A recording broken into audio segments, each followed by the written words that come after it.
learn, the swimmers learn. Peace may the generals learn when I'm far away. Well, may the world go, the world go, the world go.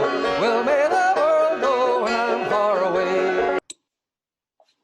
Hey everyone, it's me, Josh. I'm here in my office at home, which is certainly not the same as my office at the Randolph School, even if there are some familiar things about it. But I wanted to welcome you to Randolph Beyond, and for the sake of today, to the amphitheater Beyond. Because here on YouTube is a place that our community can gather when we aren't able to be together at school. And I'm really glad that you and your family are able to join us for our celebration of Pete Seeger Day. Because last year, we gathered in the amphitheater to honor Pete's 100th birthday. And while he died in 2014, his contributions to the world that you're gonna learn more about soon are gifts that have endured beyond his lifetime. And today, on his 101st birthday, we gather as a community to celebrate Pete's legacy and the ways in which his message is very much alive and a part of our experience today. Now, if you're wondering, who was Pete Seeger? Or if you're feeling like you'd like to learn a little bit more about his message and about his work, I encourage you to check out another video that we have available on Randolph Beyond on YouTube. It's called Listen, How Pete Seeger Got America Singing. And in it, I read from a biography about Pete's life written by Lita Schubert. Now, a biography is a true story about someone's life. And biographies about important people talk about their life usually as a grown-up when they became famous for their work. But I want you to know that everyone's special. Every important person out there that we admire was once a kid. And from what I've read, it seems like Pete was a lot like you Randolph kids. Let me tell you a little bit about what I mean. So Pete was born on May 3rd, 1919 in New York City, just like many of you were. He spent his early years traveling around the country with his family, sharing music and meeting people from all over America. Here, you see Pete sitting on his father's lap while his dad plays a portable pump organ that they traveled with. His mom is busy playing the violin and his brothers seem to be reading together. Now, this picture that was taken about 100 years ago in Washington, D.C. gives an example of what it was like when Pete's family was traveling around sharing music all over the country in their Model T car with this special trailer that Pete's dad built. Now, at the time, they were busy traveling to places where people didn't have access to musical performances. This was at a time when you didn't have TV, and you certainly didn't have the internet. And so Pete's parents were bringing music to people for their enjoyment. Now, when you think about a family traveling today with a trailer and by car, you might think about an RV or a camper, but this was no ordinary trailer. Instead, when they pulled into a town, they could open it up and a stage would come out and they could put on performances for the people. And this is how Pete spent the first few years of his life. But during his childhood, he was a lot like you guys. He liked to do so many different things and choosing one was not easy for him. One of the things he loved to do was be outside in nature and live in harmony with it. In fact, he was fascinated by the first people who lived on this land and the ways in which they interacted with their environment. He studied the ways that Native people built structures out of materials that they could find around them. And he did the same himself. He even slept outside, and when he got older and went off to school as a teenager, he introduced lots of friends to life outside and got so many people excited about the enjoyment and the peace that could be found in nature. But another thing about him was that he absolutely loved and was fascinated by music. Now, I told you his parents were musicians and performers, but the type of music that they played was called classical music. Pete more loved making rhythmic sounds on instruments that made funny noises like penny whistles or accordions, or even instruments he could make himself. And that reminds me about you guys making drums out of old maple buckets. When Pete was 8 years old, the same age as some of you, he was so fascinated by the ukulele that he begged and he pleaded with his mother, who really wanted him to play a classical instrument, perhaps like the piano in a classical way. But he really wanted that ukulele, and he begged and he pleaded and he persisted, and she relented and she said, okay, fine.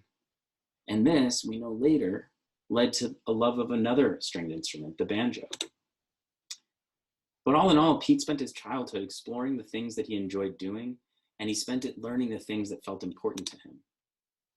And when kids grow up, and even before that, like when kids move on from Randolph School, they bring all of their interests and their skills and their kind hearts and their creative spirits out into the world with them. And they use those things to make their way in the world. And Pete certainly did. Like I said, he was excited about so many different things in life. He absolutely loved painting, especially with watercolors, like many of you. He played the banjo and the ukulele, and he could be found writing or exploring in nature as often as he got the opportunity. And when he grew up, he thought, hey, maybe I could be a newspaper reporter. I could be a farmer. I could be a forest ranger. I could be a painter. I could be so many things. And let me tell you, Pete probably would have been good at all of those things because he followed all of his interests. And because he stuck to the things that felt important to him, the possibilities were endless. And the same is true for you. Now, in the end, Pete chose music mostly. And through his music, Pete could bring peace to others. He could connect folks through song and stories. He could stand up for the rights of people and the environment. And he could make the world a better place. Now, we at the Randolph School know that these things are our responsibility also, and that we have the opportunity to use our creative minds and our compassion to figure out ways that we ourselves can make the world a better place. And fortunately for us, our friends at Randolph School got a chance to connect with Pete, and Pete got to share his messages with us. See, he was a dear friend of our school community and all of our neighbors in the Hudson Valley. Like so many, we were fortunate to experience his gifts. For instance, Pete used to invite some friends to see all the maple sugaring that he was doing at his house in Beacon, and then he would come to school to visit and sing for his friends at Randolph. In this case, Pete shares a very, very special story called Abiyoyo in our amphitheater. Check it out. The sheep pasture grabs a whole sheep. Ow! Comes to the cow pasture, grabs a whole cow. Ow! Then you'll drop your most precious possession. Run, run! Just then the boy and his father woke up. Hey, Paul, what's coming over the field? Oh, son, that's Abiyoyo. Oh, if I could only get him to lie down, I could make him disappear. The boy says, come with me, Papa. The father gets the magic wand. The boy gets the ukulele. They run across the field. People yell, don't go near him. He'll eat you alive. There was Abiyoyo.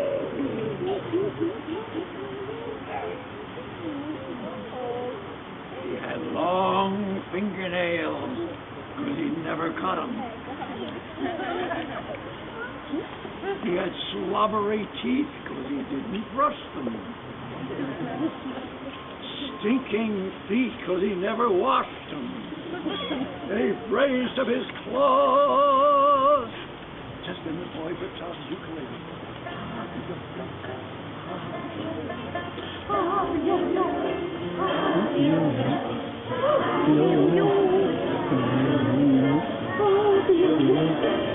You know, the giant had never heard a song about himself before, and a foolish grin spread over the giant's face, and he started to dance.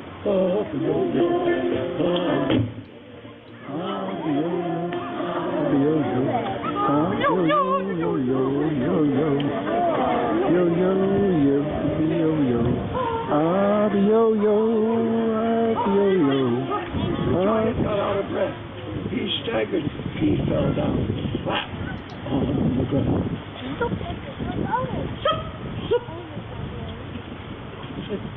Abiyoyo disappeared. They ran across the fields. They lifted the boy and his father up on their shoulders. They come back to town. Bring your damn ukulele. We don't care anymore. And they all sang. Now let me get them the right key for you.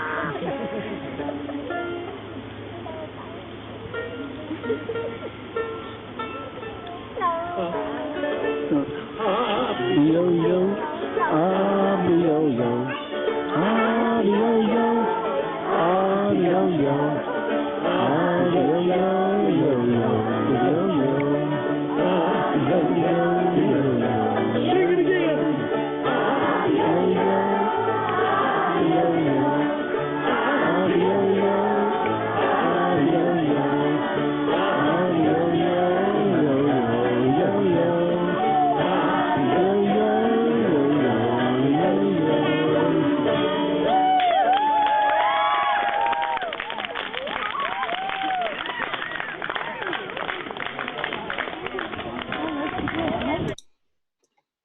Now, Pete was a friend of the Randolph School, of course, but he was also a parent of a Randolph teacher and a grandparent to some Randolph kids.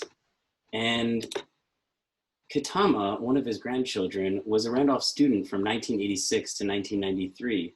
And he shared that his grandparents, Pete and Toshi Seeger, felt like their lives as artists and activists began when they were kids at special little schools like Randolph.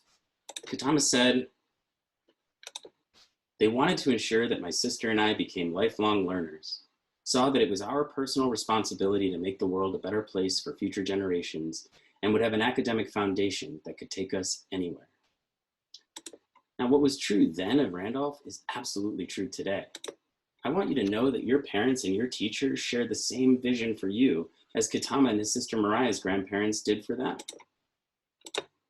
In fact, we want you to be lifelong learners, to see it as your responsibility and also your right to make the world a better place. And most importantly, we want you to be confident in all you know and all you can do, so that you carry that with you into your own futures. Now, one person who certainly knows that this is true of you guys is Amy. Amy, as a parent at Randolph, and also a teacher, gets to spend her days working with all of you.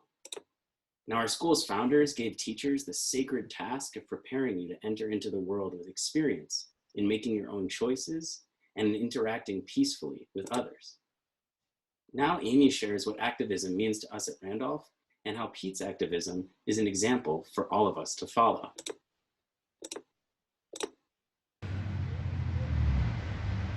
Hi, my name is Amy.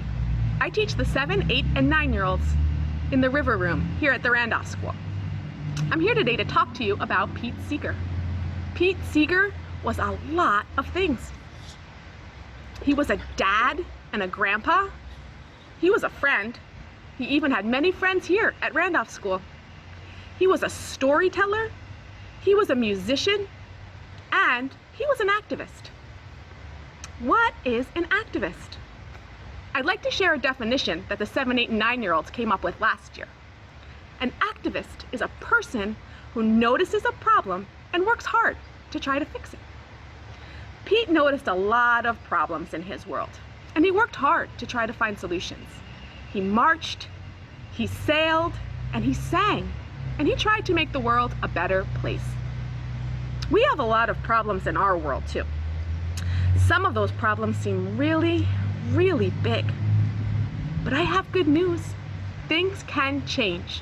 When people work together, we can find solutions, even to really, really big problems. Teachers here at the Randolph School know that children can do this work too. Each and every one of you, when you came to Randolph School for the first time, whether you were in the downstairs or in the crow's nest, you were met by a grown-up who showed you that your choices matter. Your voice is important. You can work together to find solutions to hard problems. It happens every day here at Randolph School. I see it on the playground when children find ways to share resources and debate rules. I see it in the block room when children negotiate and listen with kindness and respect to other people's ideas and work together to build something bigger than themselves. And I see it in the carriage house as our elders think deeply about our environment and our community. That's why every day when I come to Randolph School or when I Zoom on Randolph Beyond, I am filled with gratitude that I get to work with children, that I get to work with you, because I know that inside of all of you are the solutions that we need. Inside each of you, inside your brain and your heart, there are ideas. And your ideas can become choices. And you can use your powerful voice to share those ideas and those choices and to build a community. And a strong community can do anything. Nothing is impossible. You are an activist. And so today, on Pete Seeger's birthday, I'd like to leave you with a question. It's actually on a bumper sticker that I have on my car. It says, what would Pete do? Today, and every day, I invite you, when you find yourself thinking about a problem or faced with an injustice, stop and think, what would Pete do? And it's not just about Pete. There are countless activists, so many people all over the world who have worked hard to make the world a better place and who are activists. So what would an activist do? I can't wait to hear your ideas. Happy Pete Seeger Day! Now, if you're thinking about getting out there and making a change in the world, you might also be thinking about what you already have that could come in handy. Well, I'll tell you that singing together is a super important tool in our world-changing work. And I invite you to sing along with Randolph parents, Bernadette and Oliver. Special thanks to them for leading us today. And you probably know this tune, but just in case you don't, you can follow along with the words, because the most important thing is that we all get up and we sing out.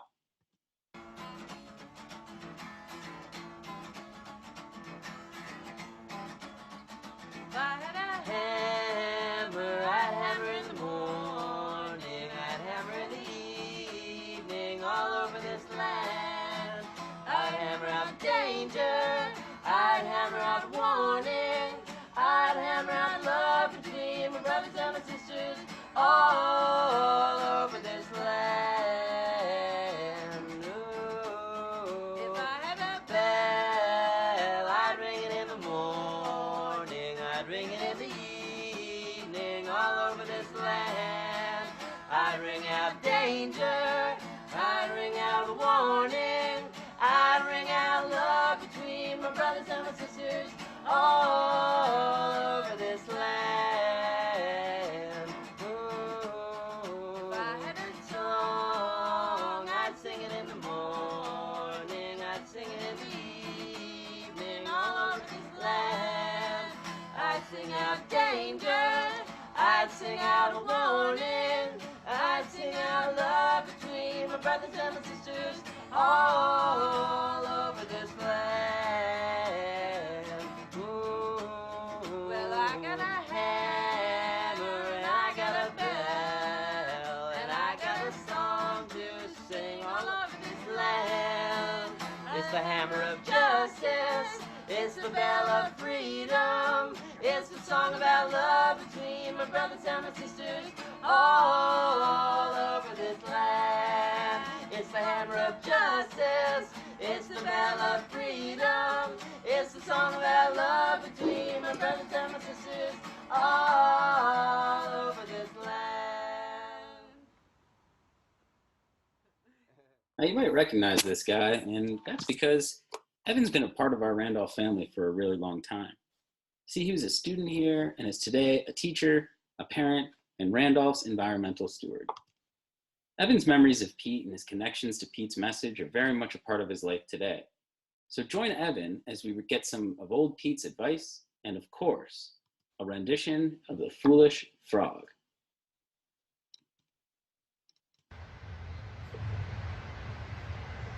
Hi everyone, I'm here in the sunny amphitheater at Randolph School to help be part of our celebration of Pete Seeger's birthday on May the 4th. So, you know, when I was here as a student a little over 30 years ago, this amphitheater wasn't here the same way, but who was here was the Seeger family. So when I was a kid here, my best buddy was Kitama, and his sister Mariah, and his mother Tina was an art teacher here, and Pete and Toshi were around a lot as well. And I have lots of memories of them being here and singing and telling us stories. I also have lots of memories of stuff that wasn't about singing and stories, just chopping wood, making maple syrup, walking in the woods. And I just know that some of those experiences that we shared as kids or as young adults with Pete about just exploring the world and having fun and getting together and farming and eating and laughing really have been meaningful and important to me in my life. And before I start this story that I really hope you'll join me in, I wanted to share this with you, which is a poster, a little quote from Pete, something he wrote himself that I have up in my house usually, that we look at every time we come in the door, and it says, "I'm convinced that if the world survives these dangerous times, it will be tens of millions of small things that do it. Keep on, old Pete." And that's something that Pete wrote a little while ago about a different time, but I think it applies pretty well to this time that we find ourselves in right now. So, since we can't actually be together here in the amphitheater to celebrate Pete's birthday, we're going to do it via video, and we're going to make this one of the tens of millions of small things that we do together. So your part is to promise to laugh and smile and stamp your feet when it's time for stamping, and talk about soda pop when it's time for soda pop, and to help me sing. Because one thing that I know Pete and I have in common is that we are not interested in singing or telling a story while people are just sitting and watching. We know that the real goal of singing or storytelling is to do it together and have fun together. So without further ado, I'm going to share with you one of my favorite stories in the world. This is a story and a song that Pete and his father made together. So maybe another of the tens of millions of small things you might want to do at home is make a story or a song with your parents later on. But here's the one that they made together called The Foolish Frog. Once upon a time there was a farmer walking down the road, and he was whistling a tune.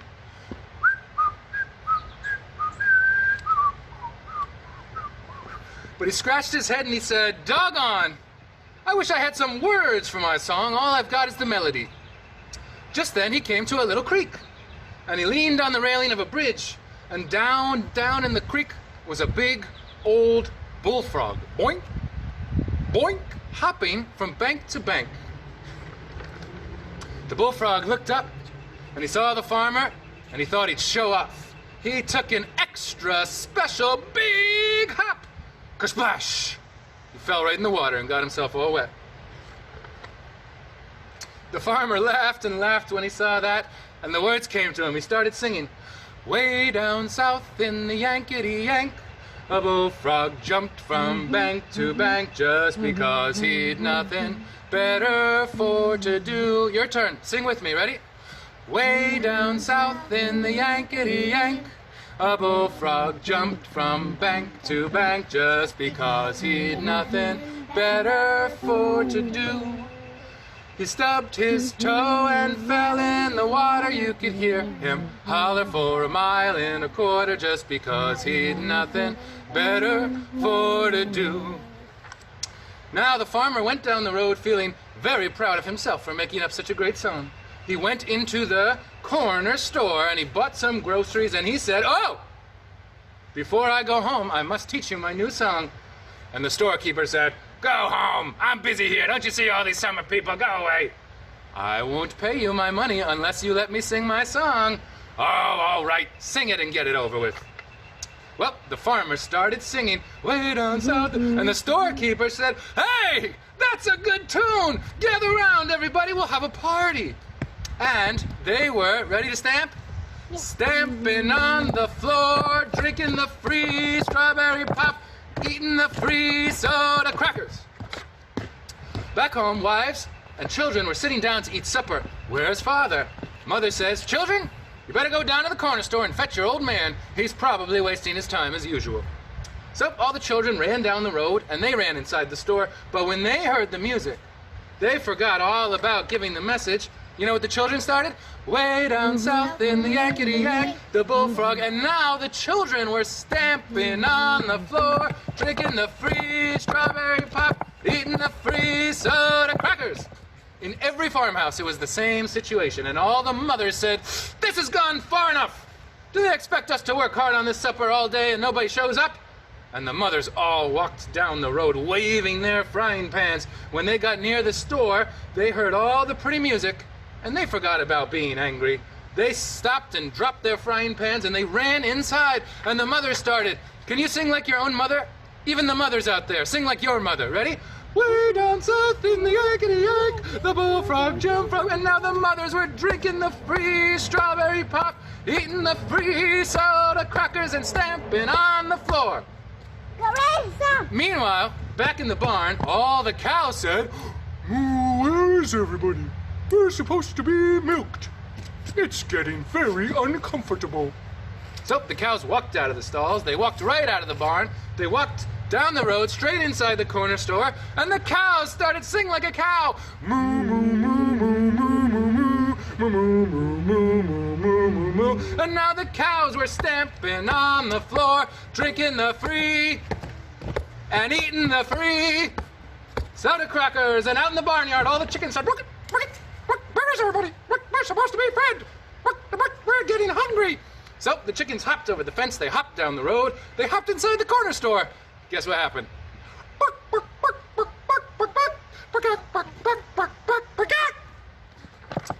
Feathers are flying through the air. Chickens are stamping on the floor, drinking the free strawberry pop and eating the free soda crackers. Meanwhile, all the barns started talking. They said, "We feel so empty without any cows. Without any chickens, I guess we'll have to go find them." The barns picked themselves right up off their foundations. They galumphed on down the road and they squeezed, all the barns squeezed into the corner store. Have you ever heard a rusty hinge on an old barn door? Well, that's how we're gonna sing like a barn, because the barn started singing.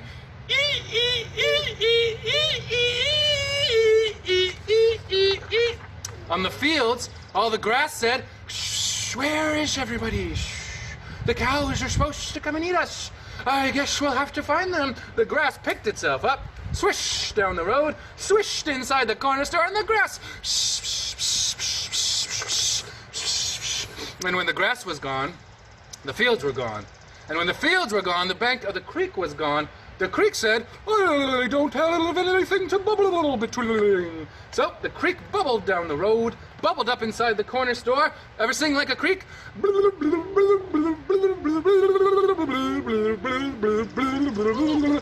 The creek was bubbling up and down the chimney. The grass was growing out the stairway. The feathers were flying through the air. The cows' tails were swishing out the window. Everybody was drinking the free strawberry pop, eating the free soda crackers, stamping on the floor. There was the bullfrog in midair. He looked down. There was nothing underneath him. He looked over. There was nothing to land on. He said, "Where am I?" The only thing left was the road. He started hopping down the road. "Hey, what's that racket inside the corner store? Sounds like they're singing. They're singing about me!" And he was so proud, he puffed himself up with joy, and he puffed, and he puffed, and he puffed, and he puffed. The frog exploded in all directions. Cows shot up barns, chickens, farmers, wives, children. The whole corner store blew up in the air, and everybody floated down through the sky. And they all landed right where they were supposed to be the whole time. And they sat down eating supper, feeling kind of foolish for themselves. Next day, they went out to try and find the frog. They looked high, they looked low. There were soda cracker crumbs and pop bottles in all directions, but no frog. So all there is left of the frog is the song. So let's sing her together one more time. You ready? Way down south in the Yankety-Yank, the bullfrog jumped from bank to bank just because he'd nothing better for to do. He stubbed his toe and fell in the water. You could hear him holler for a mile and a quarter just because he'd nothing better for to do. So, I hope you enjoyed that story. I hope you were singing. I hope you were smiling. I hope you were stamping. Sing some songs together and read some books together and tell some funny stories together and listen to some Pete Seeger songs when you get a chance. Happy birthday, Pete. So long, everyone. Now, you heard a little bit about Evan's time as a student at Randolph, and today we have another former student, Jacob Burns, joining us for our celebration. You might recognize him from Jake's Main Street Music in Beacon, or remember him playing on the porch or the amphitheater for us. Jake was a student at Randolph as well as a student at Pete's, and today he joins us with a special message for his Randolph School friends, as well as an invitation to join him in supporting your school. And as a special fun fact, in the Abi Yo-Yo video that we saw earlier, you might have recognized that there was a kid in the background holding a black guitar. And guess what? That was him. But here's him today. Hi, this is Jacob Burns, Randolph School alumni. I grew up listening to Pete Seeger at the Beacon Sloop Club here in my hometown of Beacon, and I loved hearing him sing and his environmental action, and he would always ask me to sing the song "Summertime," which was a song that I would sing when I was really young, and I only knew the first verse of the song, but he would always ask me to sing that song to get everyone singing. And I'm going to be releasing a small set of my songs on YouTube and Facebook, and with 50% of the proceeds going to the Randolph School for the next generation of learners to keep going strong. So I hope you all can check that out. I hope you can learn about Pete a little bit today with the music and the videos that they're going to show, and I hope you enjoy this one as well. I hope you have a good day. We're extremely grateful to Jacob for offering to share the proceeds from his upcoming music with us.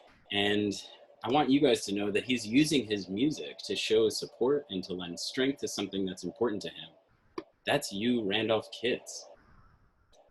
I want you to know too that the spirit of Randolph is alive and well in our alumni, and our community is proud of them and grateful for them too. One of Pete's many gifts to all of us, but especially to you kids, is a cleaner Hudson River. When he and Toshi first moved to Beacon, they were excited to live near such a magical body of water. After all, this is the river that flows both ways. But they were equally disturbed to find that it was on the brink of destruction due to human-caused pollution. So as a solution to this problem, Pete founded the Clearwater in 1966, sailing an old sloop ship up and down the river, just like you would have seen long ago. And today, the Clearwater still sails the Hudson, teaching people about our special river in hopes that you kids will carry on Pete's mission forever. To teach us a little bit more about the beginning of the Clearwater, Eric Fife, who's the education director over there, joins us. Eric is not only a friend of the Clearwater, but he's also a friend, neighbor, and Randolph parent. Eric has shared a video about why the Hudson River's health was so important to Pete and what he did to help the river. He even gives some tips on what we can do, because Eric thinks that the solutions to the Hudson's problems are in your hands. I also encourage you to check out the Clearwater's educational materials available online at clearwater.org, and talk to your parents about how your family can support their mission today.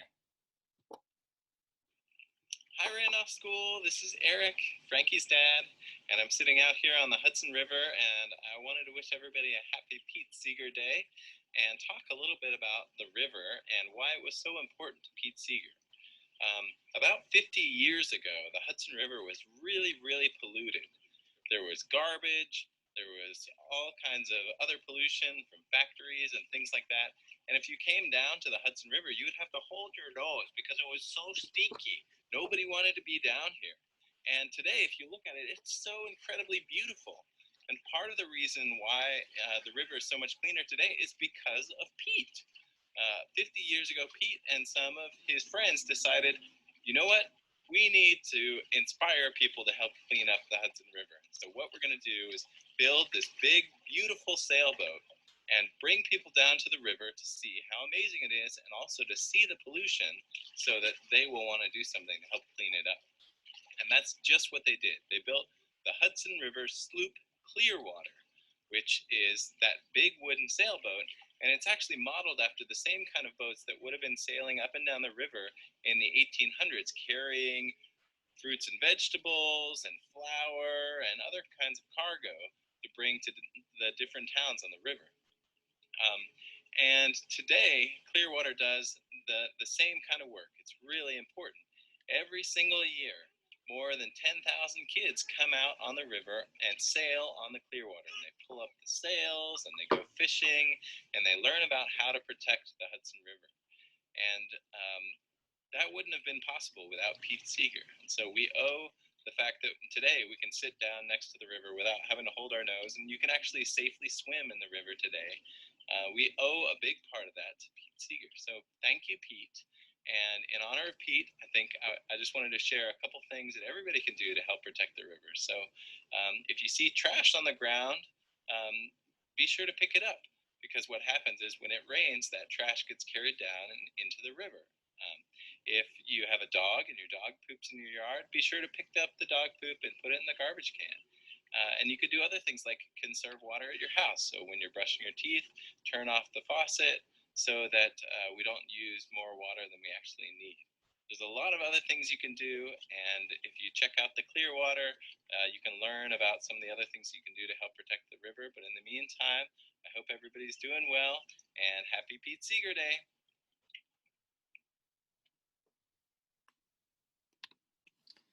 Thanks so much to Eric and to all of our friends at the Clearwater, not just for joining us today, but for all of the work that they've been doing since 1966, and especially in the challenges that our current crisis presents. We're extremely grateful for all that you have done to ensure a strong and a healthy Hudson River for generations to come. And we're really looking forward to sailing together again. Well, friends, I'm really glad that we were able to gather here today to celebrate Pete Seeger, even if we couldn't be together in person. As you know, the reason why we're here in this way is because we can't be together at school. We find ourselves in a troubled world and some troubled times. But if there's one thing that I know, it's actually something that Evan shared that Pete already said. He said, "I'm convinced that if the world survives these dangerous times, it will be tens of millions of small things that do it. Keep on." Now, I'll tell you that the world is going to survive these dangerous times. And I'll also tell you that you are one of the small things that are going to help. Someday, we're going to overcome this. Someday, we're going to walk hand in hand. Someday, we're going to live in peace because we are not afraid and because you are activists. You are going to enter into this world to make a difference. And in the meantime, as we've talked about, singing together is one of the best tools we have for making a change. Now, when you find yourself challenged, when you find yourself feeling frustrated, know that Pete has a song for that too. And this one is an important reminder. Now, he invites us to sing along with him, and I encourage you to do so. And when you do, I want you to find all the strength inside of you and sing so loud that it carries up and down the river. And I think too that you'll feel the strength of all of your friends come back to you.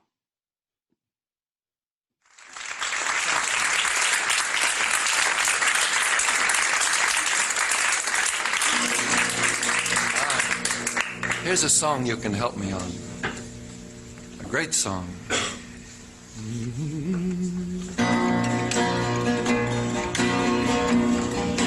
We shall overcome.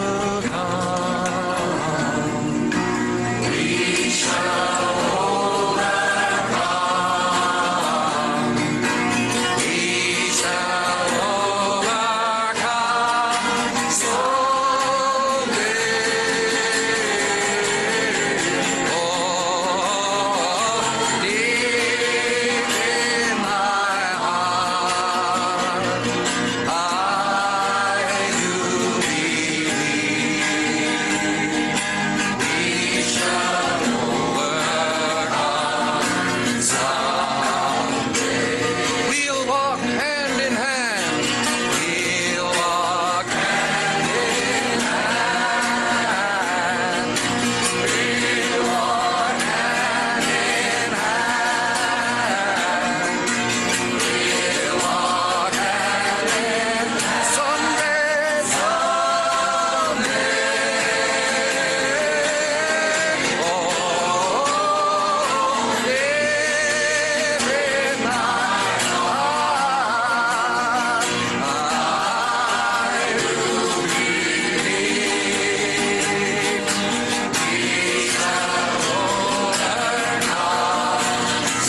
This was the one they made up in Montgomery, Alabama. Said, we are not afraid. There's a lot of people in this world, they know what's right and what's wrong, but they're not going to do anything about it. Somebody has to be willing to sing, we are not afraid. We are not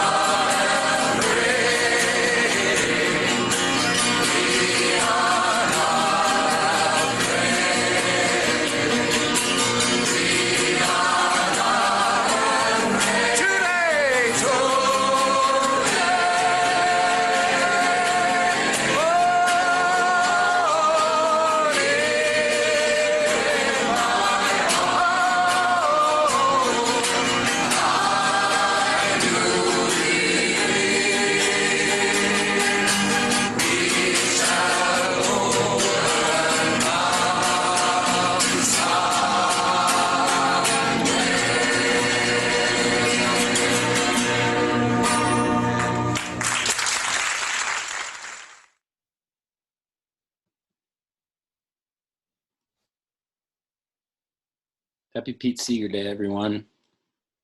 Stay strong, friends. We'll be singing together again soon.